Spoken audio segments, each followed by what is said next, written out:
book of the origin of heaven and earth.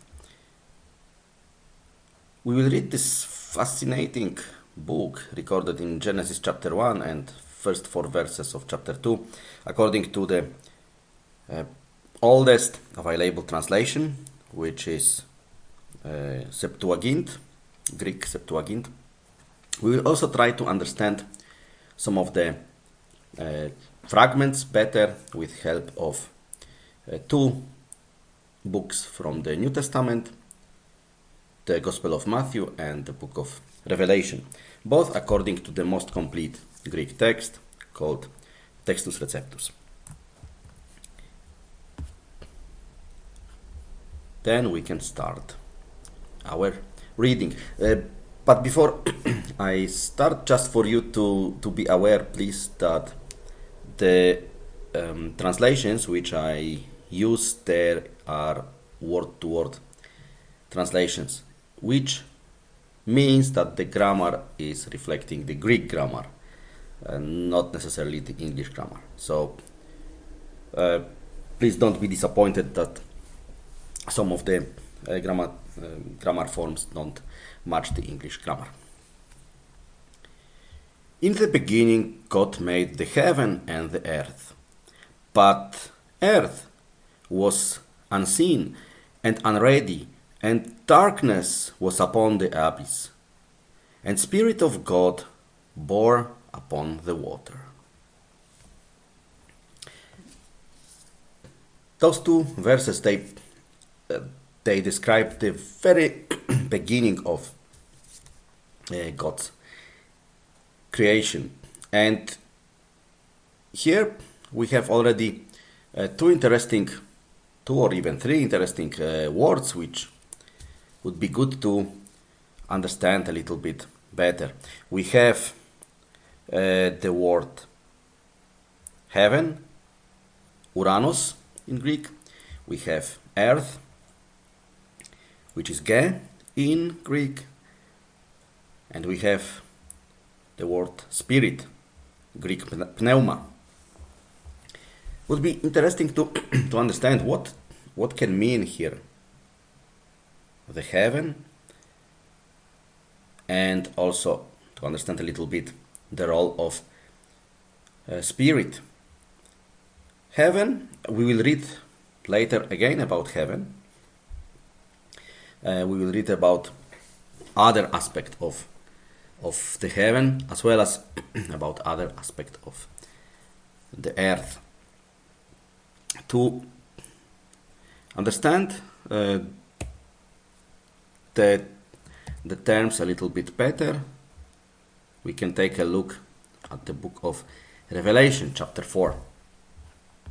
Here the author of the book, John, reports the following. After these things I perceived, and look, door having been opened in the heaven, urano, and the sound, the first which I hear as trumpet speaking with me, saying, Come up you here, and I shall be showing you which must to be occurring after these things. And immediately I came to be in spirit, pneumati. And look, throne located in the heaven, urano, and on the throne one sitting. So in this fragment we see already two different aspects of the word heaven. We see that the author, John, noticed the door opened in the heaven, and we can understand that he was looking at the sky, yes, and he noticed the door. And then he he said he came to be in spirit. And then he noticed a throne in the heaven and someone sitting. From the context, when we read this chapter 4 of Revelation later, we see that the one sitting on the throne is God, and John sees the things in heaven, but in this case it's a different meaning of heaven, of Uran or Uranus. It's the place where God lives. God, Jesus Christ, their angels, the place of where the God lives. So two different meanings of the word heaven. But interestingly here, the spirit plays also a role. John became in spirit. What does it mean? How can we understand the role of spirit? He was in spirit, yes, he said. So it's like, for example, someone being in water or underwater, and the person can see the things which are not necessarily visible for other people sitting or standing on the dry land. So the role of spirit here is visible, and the same here in the very first beginning of Genesis. Spirit of God was moving upon the water. It's also interesting if you take a look at your Bible, which you have. Depends which translation you have, but you may notice, at least I noticed it in many translations, that the word spirit is written from the capital letter, and there is also the word the before. Yes, but there is no the here. There is just pneuma, spirit. To, the, heaven, and the earth are there, but there is not the spirit. There is just spirit. So, just please be aware of that. That would be the correct translation. If you see the word the there, or you see the capital letter, it's just a way to confuse and deceive you, for you to not get the real meaning of the God's word. Let's move forward. What happens afterwards? And God said, "Let there be light." And there was light. And God beheld the light, that it was good. And God parted between the light and between the darkness. And God called the light day, and the darkness he called night. And there was evening, and there was morning, day one. This last fragment, it's a summary of or the title to the whole step of creation, the day one.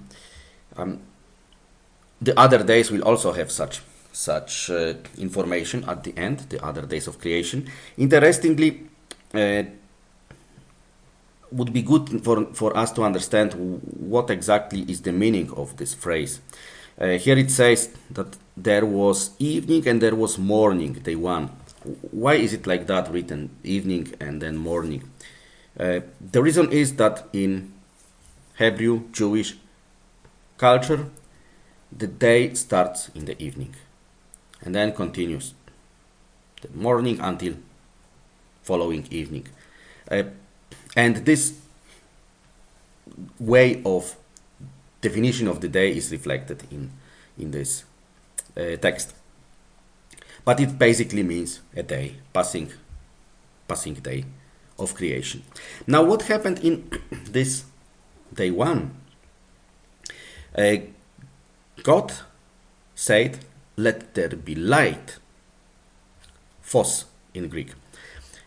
And there was light, and God also separated the light from the darkness. And the concept or term of day representing light and night representing darkness was also introduced. God gave those names, but we don't read here about sources of light.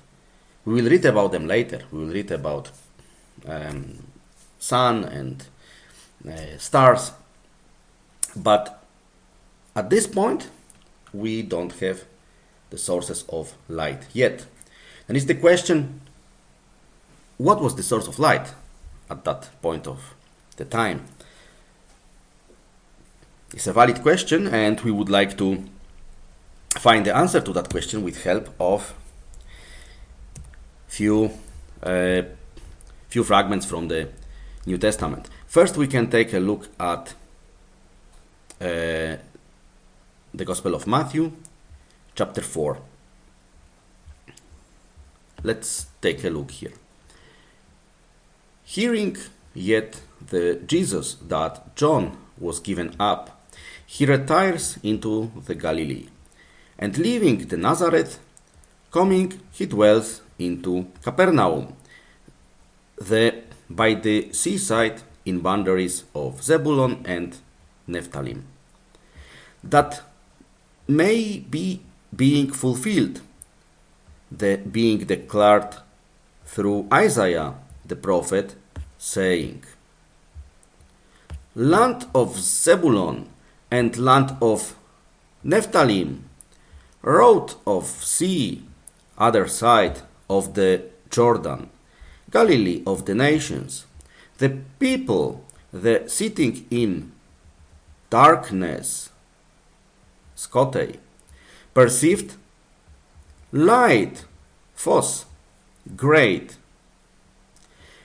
And to the ones sitting in province and shadow of death, light, phos, arises to them."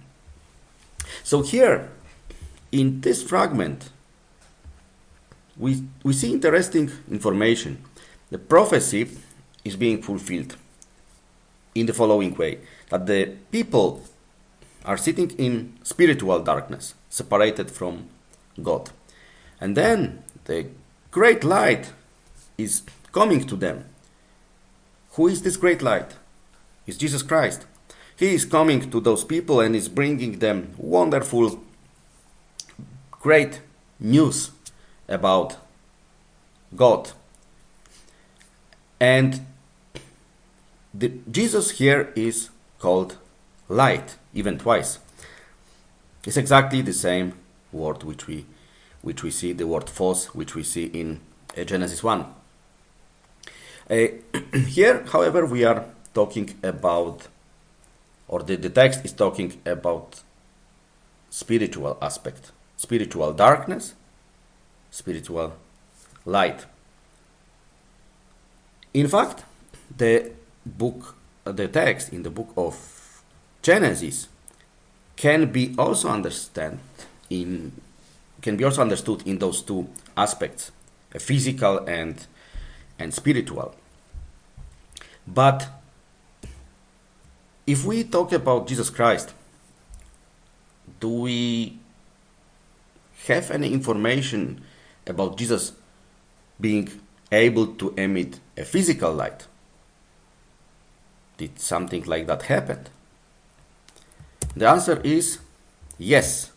We have very interesting account in Matthew chapter 17. Let's read.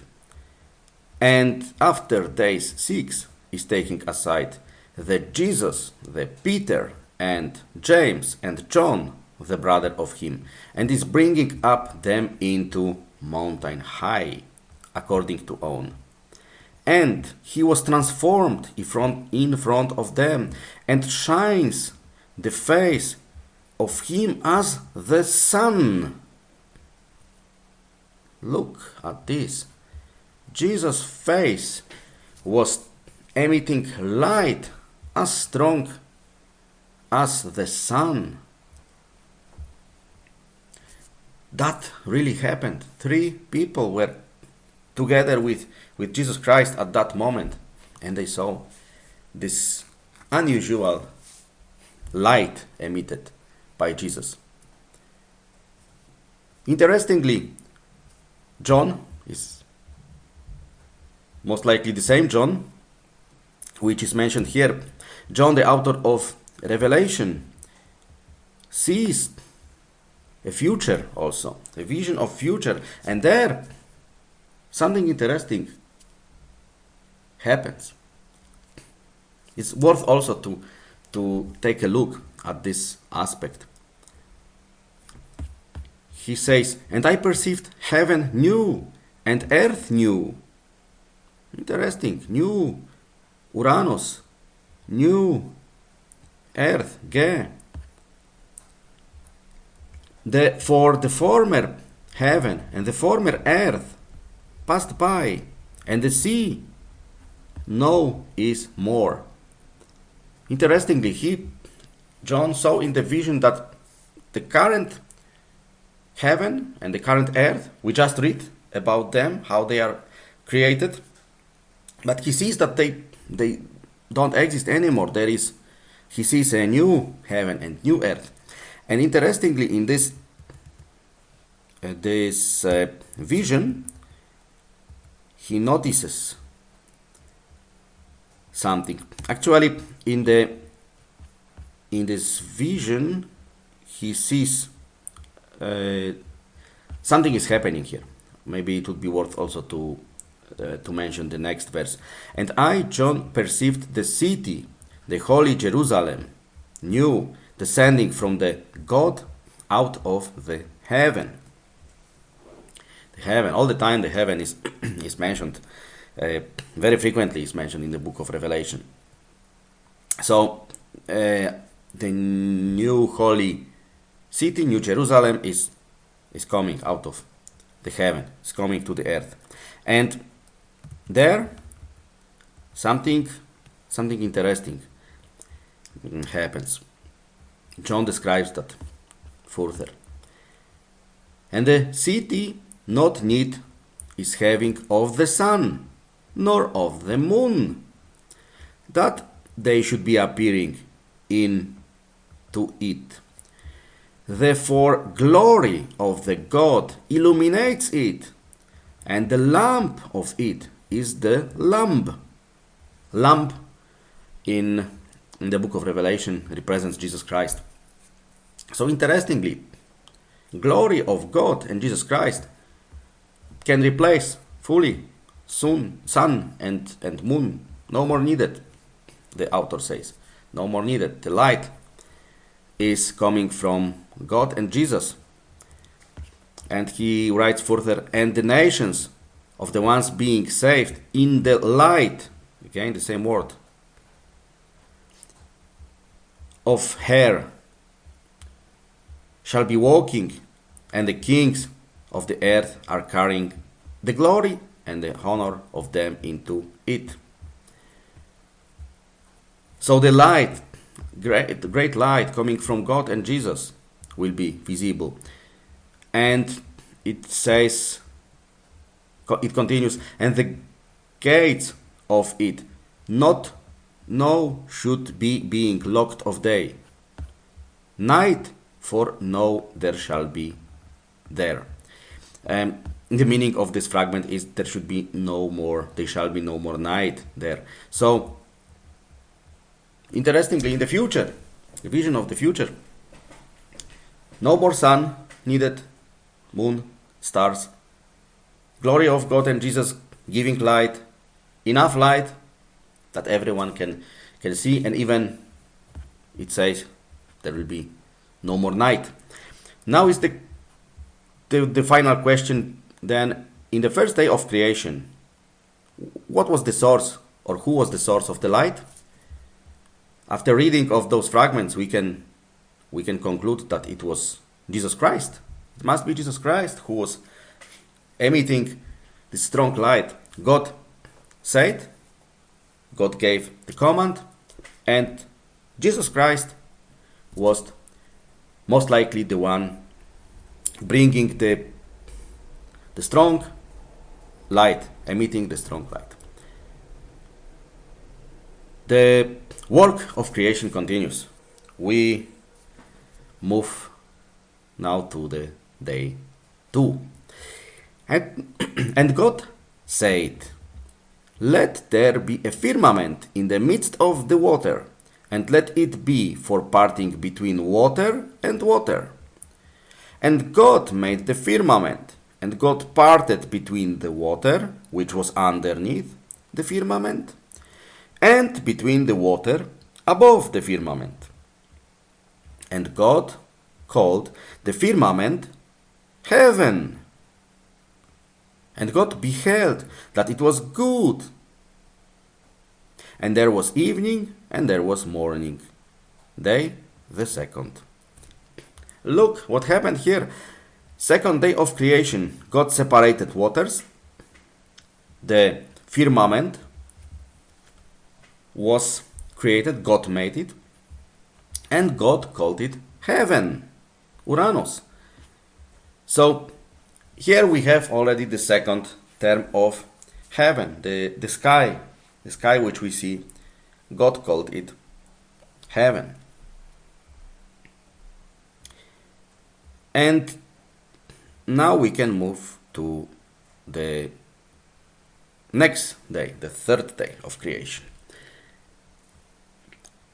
And God said, "Let come together the water underneath the heaven into gathering one, and let appear dry land."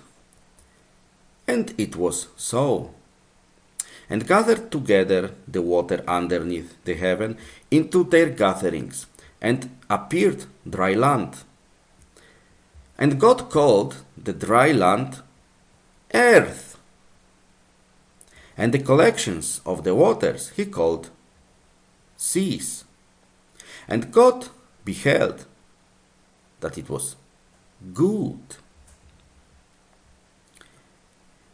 And God said, "Let grow the earth pasturage of grass, sowing seed, according to type, and according to likeness, and tree, the fruitful, producing fruit, which the seed of it is in it, according to type, upon the earth."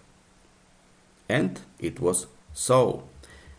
And brought forth the earth pasturage of grass, sowing seed, according to type, and according to likeness, and tree, the fruitful, producing fruit, which the seed of it is in it, according to type, upon the earth. And God beheld that it was good. And there was evening, and there was morning, day the third. Here, another interesting things are happening. God is first separating land from the waters. The land appears for the first time. And what is the name of the land? God called it earth. Now we have a second meaning of the word earth. The first one was the globe or our planet, and now the second one is the land which we can see. And the waters got also called seas. When you look into this part, you see that God is saying what should happen. Let happen this or that, and it happens. But you may ask the question, how it happens? Who is making that? Yes, God is saying what should happen. And it appears, it happens, but who is making that? It doesn't say, for example, in this day, third, that it is God who creates. But who creates that? And we will discover it a little bit later. And here, in the same day, something interesting happens, something very important. The green vegetation is starting to grow, and trees bringing fruit, and all the green vegetation starts to grow. And here it's mentioned that is according to type, according to likeness. What does it mean? It means that if we have apple and the seeds from apple are going to the ground, what will grow from that? Orange? Lemon? No. Apple. From seed of apple will be again tree, apple tree. From the seed of orange we'll have orange tree. Always from the one tree, one seed, we'll have again the same seed. So here the same sort of tree. So this likeness, this kind, type, those terms are used here. God clearly designed together with the helping or partner, creation partner, we'll see. But I can also already mention it is Jesus Christ. We'll see later. It's more clear.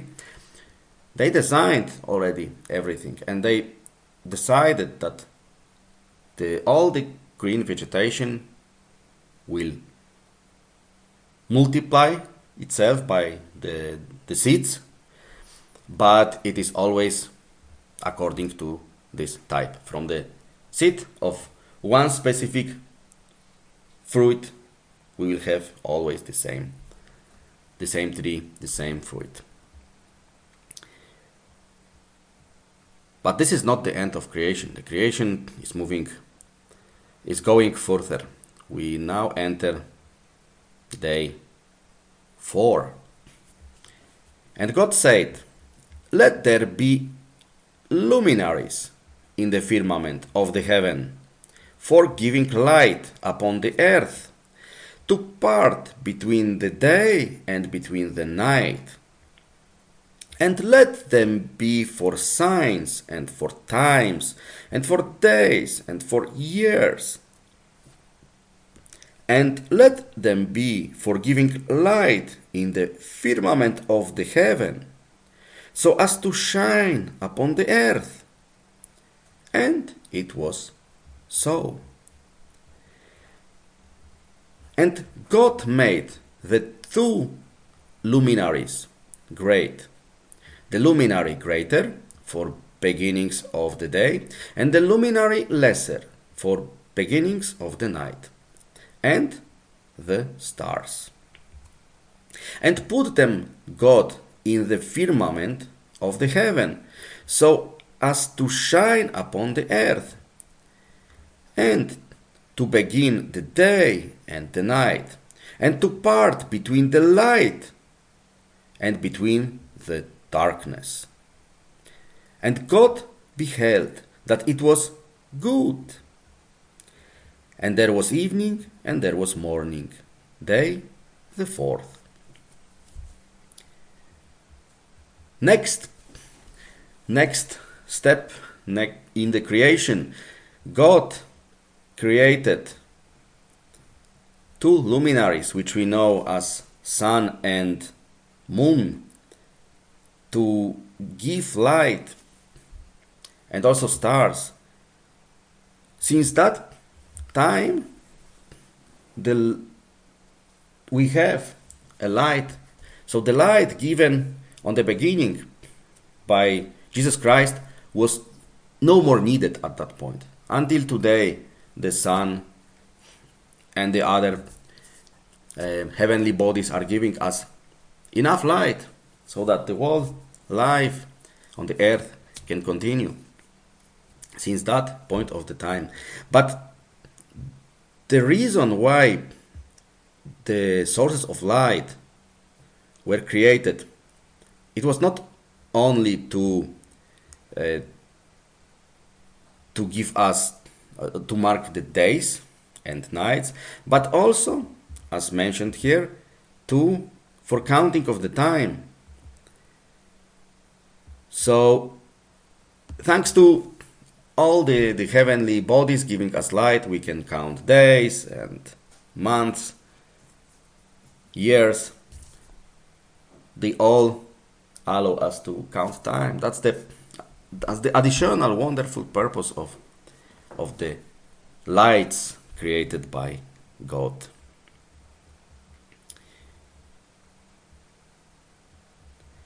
The day 4th is finished. We move forward to day 5.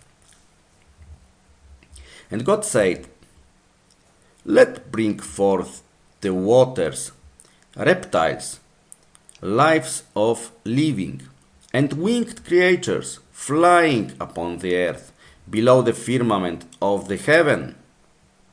And it was so. And God made the whales great, and every life of living creatures, of reptiles, which brought forth the waters according to their types, and every winged creature, feathered according to type. And God beheld that it was good. And blessed them God, saying, "Grow and multiply, and fill the waters in the seas, and the winged creatures let be multiplied upon the earth." And there was evening, and there was morning, day the 5th. What happened here? Something wonderful. Life appeared. God said and made different living creatures, psyche, lives. The word psyche here is translated as life, but it means life, it means also soul. The basic meaning is generally soul. So God created a lot of souls, a lot of living souls, in the water and in heaven, in the air. A lot of living creatures, and God blessed them. Look, they are all blessed. And what are the blessing? What is the blessing? God says, "Grow and multiply, and fill the waters and the air." Interestingly, they all received a wonderful blessing. That's their work, the purpose of life, of the living creatures, of the animals, to grow and to multiply. And here we also have information which we saw before, related to the green vegetation.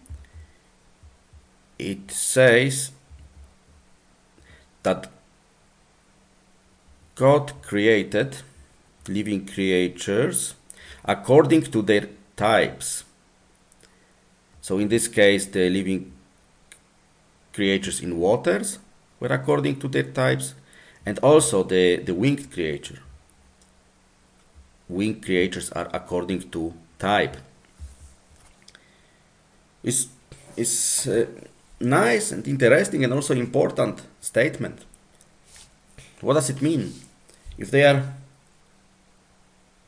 two birds, two doves, and they have babies, what babies would you expect? What should come? Should we have a spider there, or fly? No.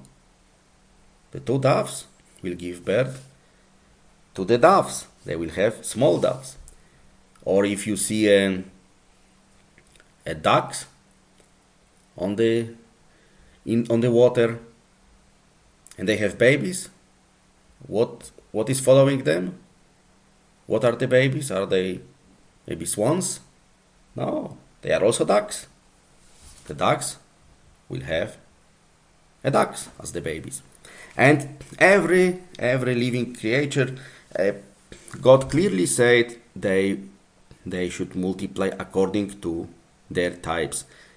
So if the two animals, male and female of one kind, have children, the children are of the same kind. They belong to the same. They are the same. As mentioned here, right? Doves will give birth. Will have a small doves, and ducks will have a small ducks. Nothing else will come as a children.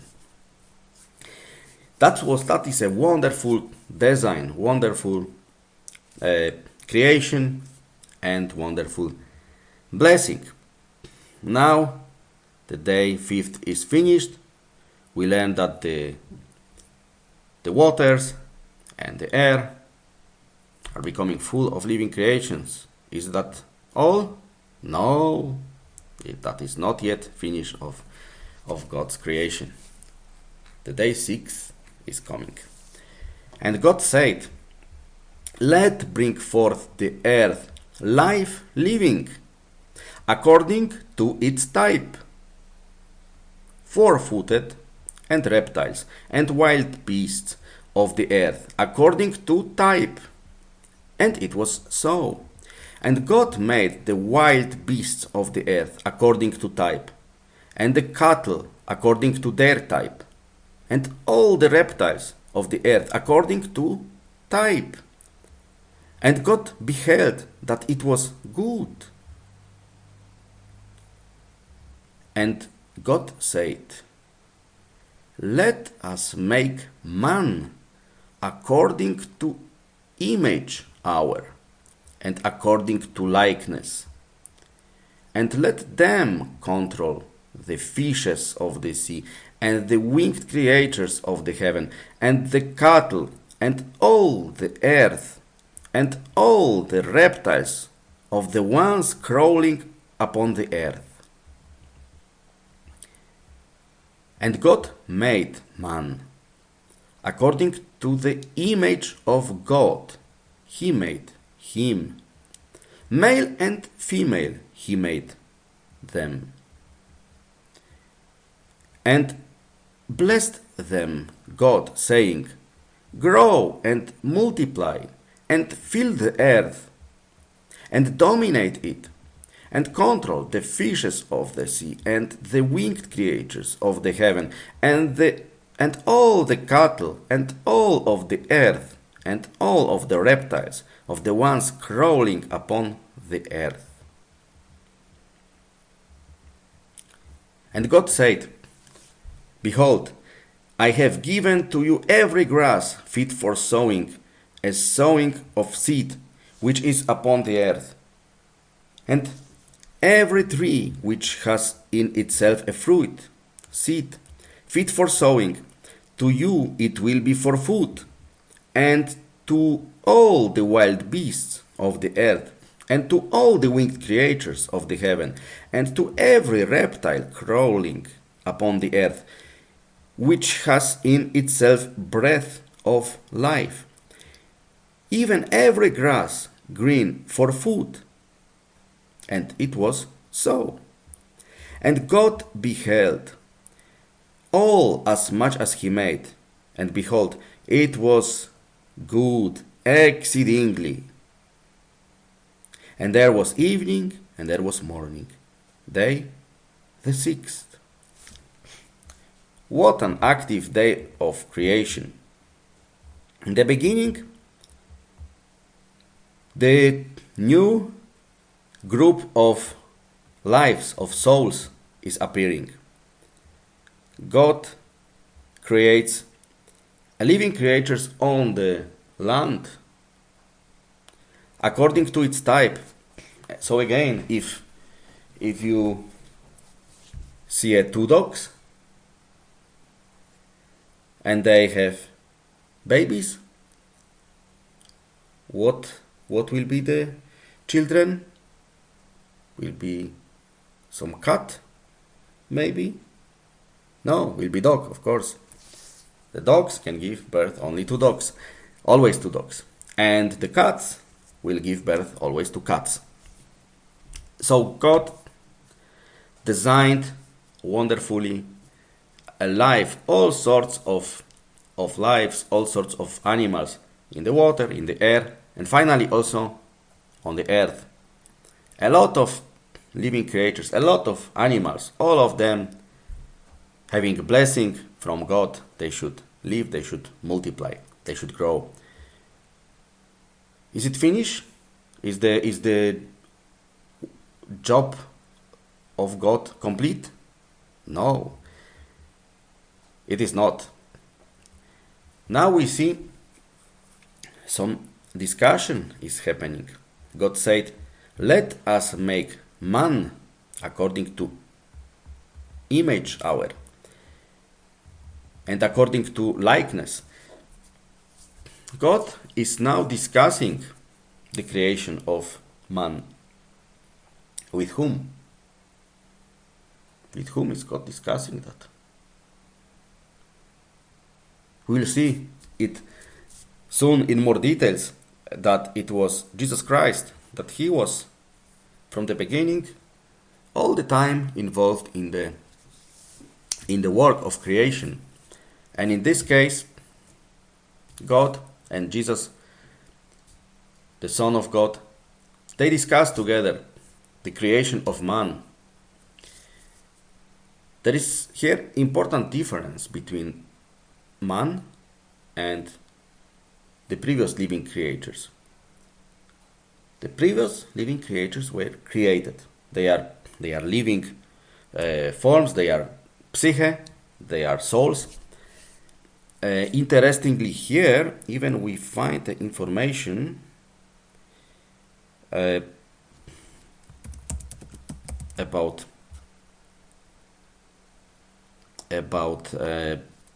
breath. It's also a psyche, the same word. So all the living creatures which have psyche, which have soul, translated here as breath, having breath of life. So all the living creatures, they are souls, or in other words, they have souls, they are lives, they have breath of life. But what is the difference between them and the man, the person? The man, only man is created, designed and created according to image, so image of God and Jesus. We people are the only group of living creatures which are created, designed and created according to God's image.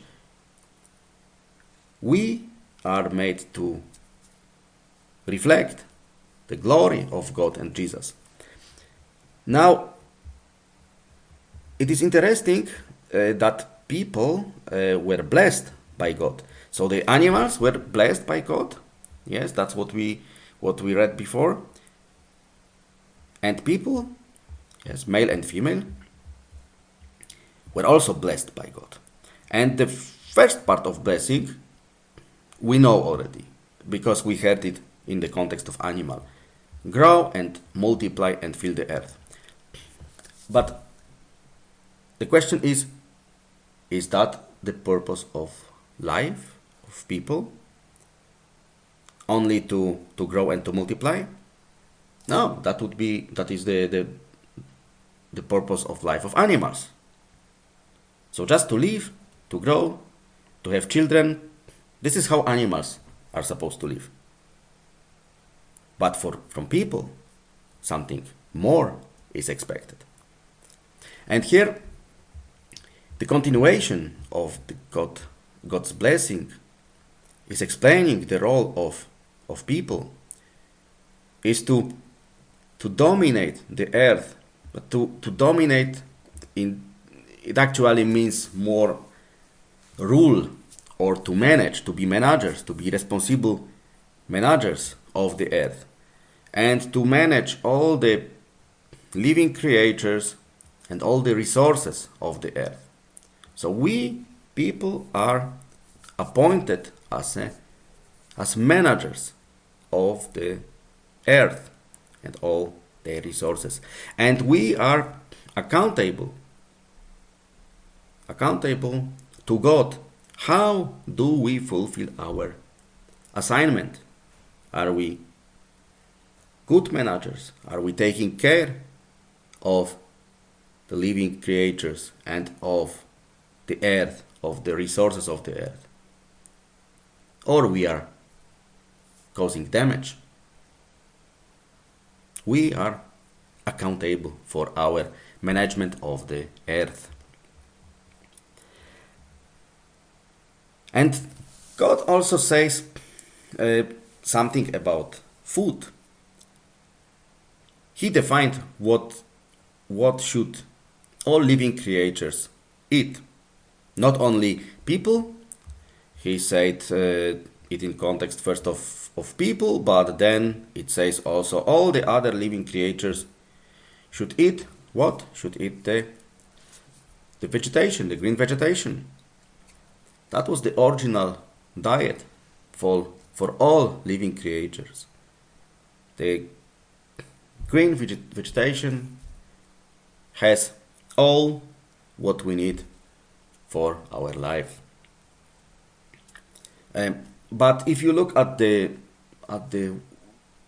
world of animals today, you may notice that it's not all of the animals are eating the green vegetation, right? They are also predators, for example, which are eating meat of other animals. So you may ask a question, why is it like that? Did something change since the time of creation? And the answer is yes. Yes. God, in the meantime, allowed people to eat also meat. And this information we can find in chapter 9 of the same book of Genesis. At that time, Noah and his family were the only people living on the earth. And God said something to them. God said the following: "And every reptile which is living shall be to you for food. As vegetation of grass I have given to you all, except meat with the blood of life. You shall not eat." So later, God allowed people to eat meat, with one exception, without blood. So meat, we can eat meat, but without blood. We reach the end of day 6, with people being the final aspect of creation. And what happens next? "And were completed the heaven and the earth, and all the cosmos of them." The Greek word cosmos can be translated as world also. That's the basic the general meaning of the word. So we can say that God finished all the world. And God completed in the day 6 his works which he did. And he rested on the day 7th from all his works which he did. And God blessed the day 7th and sanctified it, for in it he rested from all his works which God began to do. 7th day. was not a working day for God. God rested. God needed rest. 6 active days of work. And God decided that He needs rest. And how is it with us? How does God sees us? Do we also need rest? Interestingly, sometime after, God gave some commandments. We know them as 10 commandments. They are written in the book of Exodus in chapter 20. And one of the commandments is related to that topic. And it would be interesting to read it. God says, "Remember the day of the Sabbaths, to sanctify it. 6 days you shall work, and shall do all your works. But the day 7th is a Sabbath to the Lord your God.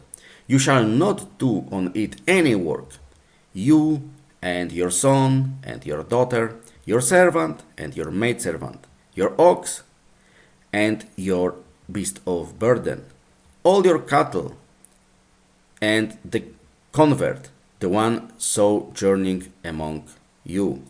For in 6 days the Lord made the heaven and the earth, and the sea, and all the things in them. And He rested on the day 7th. Because of this, the Lord blessed the day 7th and sanctified it." Look at this. God sees that His creation needs rest. Here, God decides that everything, every person, every animal, which is, for example, working for people, working for a person. People and animals need rest. And God decided that 6 days is enough for us to work. We need 1 day of break, of rest. It is good for our physical and mental health. We need that. 7 days, unit, week. Yes, God established that.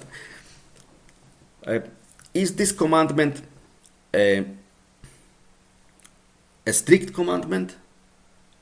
I would say, when we read for Gospels, Jesus was not repeating it or reminding it as the strict commandment which we have to obey, but it is definitely beneficial for our health to have 1 day rest in a working week.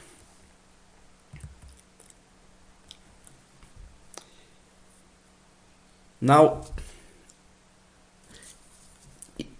we read a wonderful story about creation of everything what we have, heaven and earth and everything what is there. In case you feel that you need more details, that this story is nice for you, but you would like more details, maybe even scientific details, you can find them also. You can find them in the book of Job. And if you look for very interesting details, here in the book of Job, the Creator himself is presenting some of his wonderful creations. Book of Job, chapters 38 to 41, is a fascinating lecture about different wonders of creation. The Creator is presenting them, pointing to various interesting details of his creations. So I can highly recommend you this part, Job 38 to 41. We will not read it now together, but you can do it on your own. Now, I mentioned also that there was a role of Jesus Christ here. How do we know that? How do we know that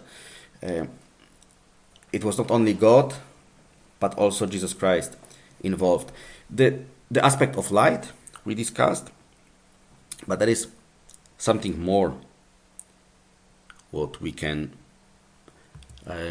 consider. We can find interesting information in the Gospel of Matthew, chapter 21. This happens shortly after Jesus Christ was anointed by people as a king. And he is present in the temple. Many wonderful things are happening, and here is some discussion, and this discussion is very interesting. What happens here? Perceiving yet the chief priests and the scribes the marvels which he is Jesus, which he does, and the boys crying in the sanctuary and saying, Hosanna! Hosanna means save. Hosanna to the Son of David. They, so the chief priests and scribes, they resent it and said to him, You are hearing what these are saying? Yet Jesus is saying to them, Yes, never you did read that out of mouth of minors and of sucklings you attune praise? Now what Jesus is saying, the boys are praising Jesus. The boys in the temple. The chiefs are disappointed. They see that this is wrong. The boys shouldn't praise Jesus Christ. And Jesus is saying something. Jesus is saying, out of mouth of minors and sucklings you attune praise. And he says, did you never read this? So Jesus is quoting something, some fragment from the Bible. This fragment was known, of course, to to those opponents. They were opponents of Jesus Christ. And Jesus is quoting. What is he quoting? This is very interesting. He is quoting Psalm number 8. And this psalm is very relevant and gives us very interesting information about Jesus Christ. So Jesus Christ clearly referred it to himself, that he is the one deserving praise from the mouth of small children. But what is the context? Let's read. This is a very interesting and informative psalm, Psalm number 8.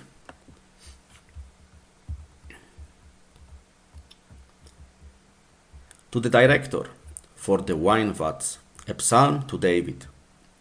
O Lord, our Lord, how wonderful is your name in all the earth. For was lifted your majesty up above the heavens. From out of the mouths of infants and ones nursing, you ready praise. Because of your enemies, to depose the enemy and the avenger. This is exactly the fragment which Jesus quoted. So in the Greek texts, we can see exactly those words being present. And in this verse, it is already mentioned that it is to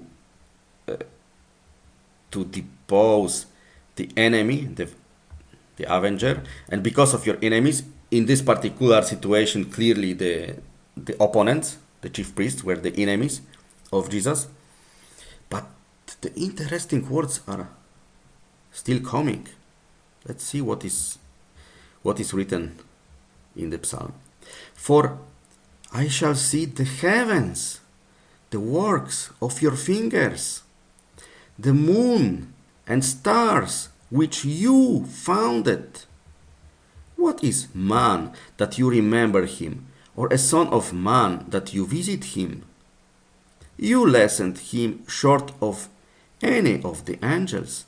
With glory and honor you crowned him, and you placed him over the works of your hands. All things you submitted underneath his feet, sheep and oxen, all together, and still also the cattle of the plain, the winged creatures of the heaven, and the fishes of the sea, the ones traveling over the paths of the seas. O Lord, our Lord, how wonderful is your name in all the earth. What a wonderful praising, wonderful praise.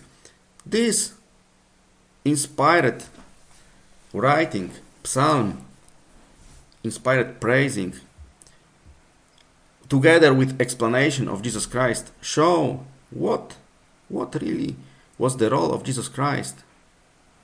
Unbelievable. He was involved in creation of everything, working together with his Father, with God. So God and Jesus Christ, in fact, both created all the things which we see, which we can enjoy. Now we move back to chapter 2.